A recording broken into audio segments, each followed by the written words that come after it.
Salam teman-teman, salam sejahtera buat kita semua. Terima kasih buat yang menonton channel YouTube saya ini. Hari ini teman-teman, hari Minggu, kita mengucapkan syukur ya teman-teman ya. Yang pertama kepada Tuhan Yesus lah, Tuhan kita, satu-satunya juru selamat dunia ya teman-teman ya, yang telah menembus dosa kita. Jadi pada kesempatan ini teman-teman, saya akan mengulas sedikit banyaknya tentang Yudas ya teman-teman ya. Satu tokoh yang kontroversial di antara murid-murid Tuhan Yesus, sehingga timbul pertanyaan, apakah Yudas Iskariot ini layak masuk ke kerajaan sorga dan mengemban misi sebagai hakim nantinya di sana seperti yang dijanjikan Tuhan Yesus. Kita akan menemukan jawabannya teman-teman. Terima kasih. Kita akan mulai. Teman-teman, saudara-saudara yang seiman, saya akan mengulasnya secara detail, tetapi singkat dan padat. Oke, kita bergerak dari latar belakang. Latar belakang peristiwa ini, kenapa ini harus terjadi?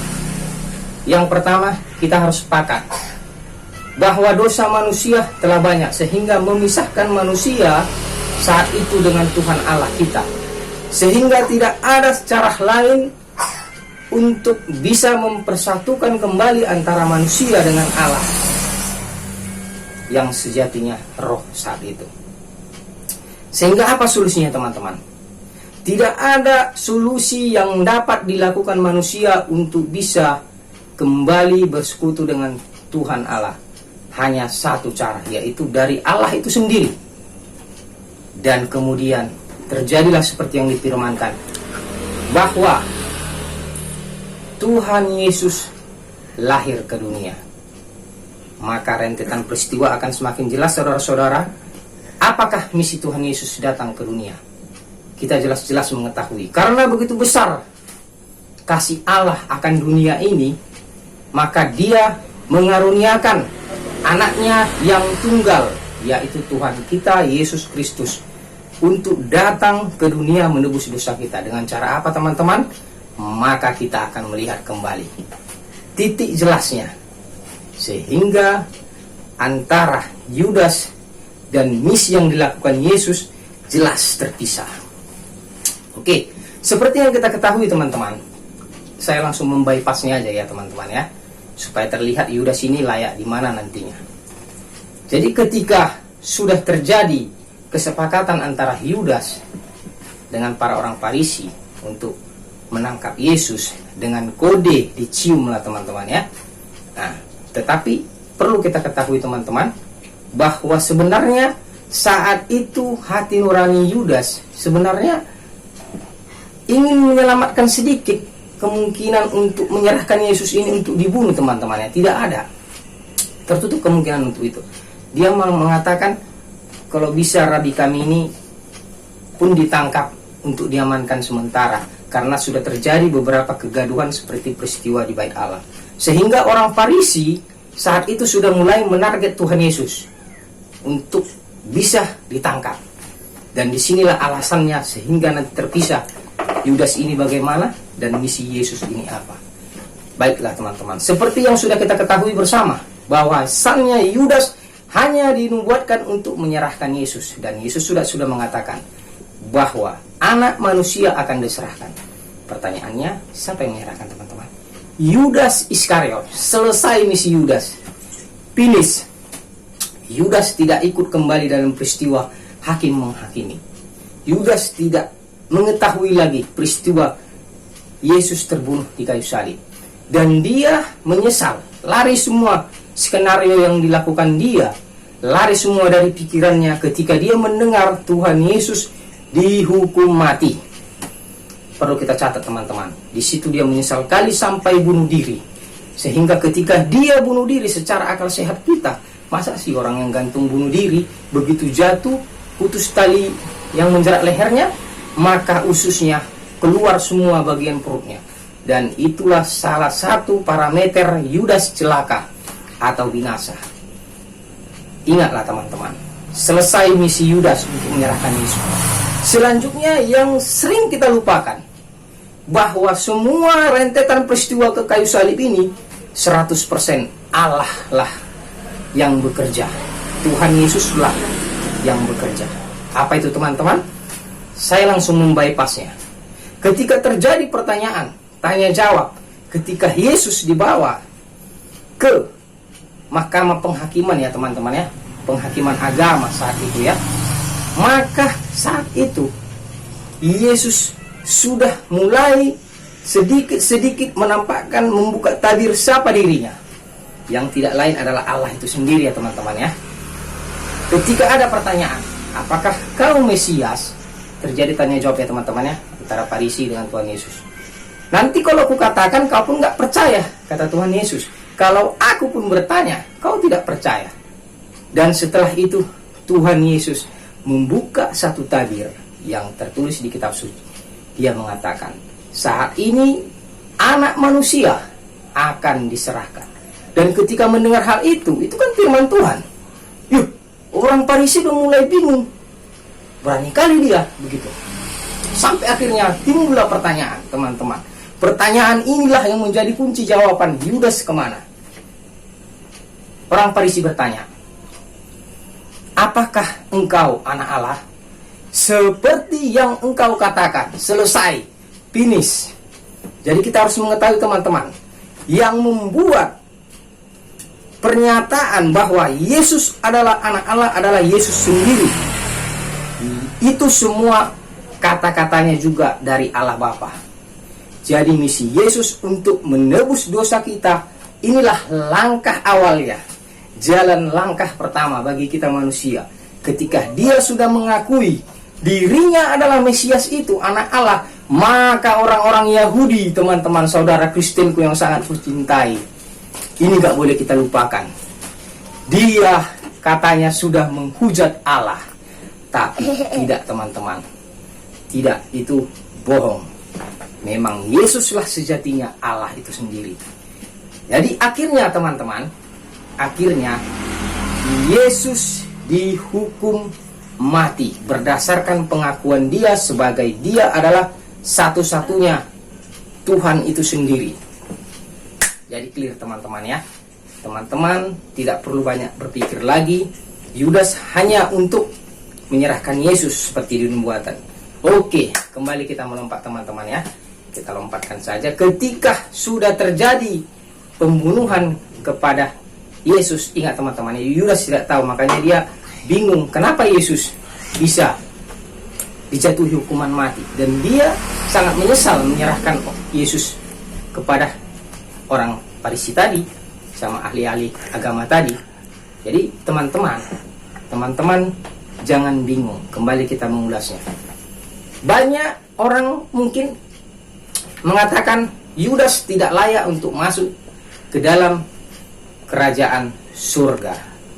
Tetapi iman percaya saya mengatakan Yudas pasti di sana. Jawabannya oke. Yang pertama teman-teman, ketika misi Tuhan Yesus di kayu salib selesai, dia mengatakan, Bapa ampunilah mereka, karena mereka tidak tahu apa yang mereka perbuat. Teman-teman percaya nggak bahwasannya Bapa yang dimaksud di situ adalah Yesus itu sendiri? Maka secara tidak langsung sebenarnya Tuhan Yesus mengatakan, saya sudah mengampuni kalian karena kalian tidak tahu apa yang kalian perbuat kepada saya. Yaitu karena dia Tuhan. Tuhan Yesus itu sendiri Tuhan ya teman-teman ya. Jadi dialah yang mengantar dirinya kepada kayu salib untuk konsep penyelamatan tadi. Bukan Yudas ya teman-teman ya. Untuk menggantungkan diri Tuhan Yesus itu bukan Yudas, tetapi Allah sendiri. Itulah firman Allah. Itulah yang tabir yang jarang mungkin teman-teman Kristen mengetahuinya. Dan ini puji Tuhan teman-teman ya. Nanti akan ada keterangan-keterangan lanjutan dari hamba Tuhan Pak Esra atau Sang Debaters. Tetapi ini adalah pendapat saya. Kemudian di mana kembali Yesus mengampuni Yudas setelah di kayu salib? Ingat teman-teman, Yesus turun dalam kerajaan maut bawah tanah tadi teman-teman ya. Tidak tertutup kemungkinan Yesus yang adalah roh, dan saat itu Yudas Iskariot yang notabene adalah muridnya, juga sudah menjadi roh, tidak berdaging lagi teman-teman. Tidak tertutup kemungkinan Yesus menghampiri atau menemui Yudas, dan di saat itulah teman-teman, Yudas akan minta ampun kepada Yesus bahwa dia telah hilap, dia telah salah, dia tidak pernah memanggil Yesus sebagai Tuhan, dan di saat itulah dia memanggil Yesus Allah Tuhanku seperti yang dilakukan Petrus. Clear teman-teman ya. Memang teman-teman, Alkitab itu sangat indah. Kita harus bisa menemukan jawaban-jawabannya karena bimbingan Roh Kudus. Kita tidak pernah tahu apa yang dikerjakan Yesus untuk turun dalam kerajaan maut tadi, tapi tidak tertutup kemungkinan teman-teman, dia menemui muridnya untuk mengampuni. Pertanyaannya, apakah Yudas diampuni Yesus? Jelas yes. Kenapa? Kita kembali ke konsep latar belakang tadi. Yesus datang ke dunia, satu misinya untuk keselamatan, bukan untuk menghakimi. Tidak ada satupun Yesus ketika sudah di dunia dia menghakimi kau orang berdosa. Bahkan salah satu contoh, ada orang buta, orang Farisi yang mengatakan dia berdosa, dosa keturunan. Padahal Yesus sudah mengatakan dia tidak berdosa, bukan karena dosa keturunan atau dosa dia buta. Nah, jadi teman-teman, itulah rahasianya, bahwa Yesus dan Yudas itu terpisah jalan ceritanya masing-masing. Tetapi kita patut bersyukur, karya keselamatan penebusan dosa itu Yesuslah yang melakukan 100%, hanya karena satu kata. Ketika dia ditanya, apakah engkau anak Allah? Iya, seperti yang engkau katakan. Clear teman-teman. Kalau saat itu Yesus mengatakan saya hanya nabi, saya bukan anak Allah, apa yang terjadi teman-teman? Maka tidak ada hakim yang memvonis dia untuk dijatuhkan hukuman mati. Bahkan orang Farisi yang saat itu sudah menantikan, sudah menarget dia, apa yang cocok ini untuk dia dijatuhi hukuman. Itulah teman-teman, dia katanya menghujat, dia katanya menghujat Allah sendiri, padahal dialah Allah sendiri itu. Itulah karya keselamatan tadi teman-teman. Kita harus tahu bahwa Yudas telah diampuni Yesus, baik di kayu salib ataupun turun dalam kerajaan maut. Dan ketika teman-teman bertanya kepada saya di akhir daripada kalimat saya kepada teman-teman, saudara-saudara hamba Tuhan yang saya muliakan, menurut kamu Astra Permana, apakah Yudas layak untuk tetap sebagai starting 12? Wah, ini istilah sepak bola teman-teman ya. Ada yang namanya starting 11, tapi ini starting 12. Kenapa? 12 suku tadilah yang akan menghakimi. Itu tidak akan tergantikan teman-teman. Kenapa? Sebelum peristiwa itu Yesus juga sudah melakukan perjamuan kudus dengan murid-muridnya. Dan itu sangat kuat teman-teman ya. Ibaratnya ikatan Yesus di dunia dengan di surga. Dan untuk itulah Yesus turun tadinya ke dalam kerajaan maut tadi untuk menebus Yudas juga, supaya clear semua. Jadi starting 12 tadi tidak akan tergantikan teman-teman. Memang Matiaslah selama ini yang menggantikan peran Yudas sebagai, katakanlah, untuk penginjilan, untuk melakukan kerja para rasul saat itu. Tetapi perlu kita ingat, sebagai starting 12, mari dia tetap sebagai orang yang dipercaya Tuhan, orang yang dipilih Tuhan Yesus untuk di surga menghakimi orang Yahudi kelak. Itulah teman-teman ulasan dari saya. Silakan teman-teman bikin opini, bikin pernyataan menurut Anda kemanakah Yudas. Tetapi kalau teman-teman bertanya kepada saya atau hamba Tuhan, menurut saya dengan kasih Tuhan Yesus, dengan kasih Allah Bapa akan dunia ini, Yesus yang tadinya mengemban misi untuk keselamatan, bukan untuk menghakimi di dunia, maka Yudas Iskariot layak masuk surga dan tetap sebagai starting 12 di penghakiman untuk orang-orang Yahudi. Terima kasih teman-teman. Jika Anda puas, silakan subscribe dan like. Terpujilah Tuhan Allah kita, Yesus Kristus, yang menebus dosa kita. Terima kasih. Selamat hari Minggu.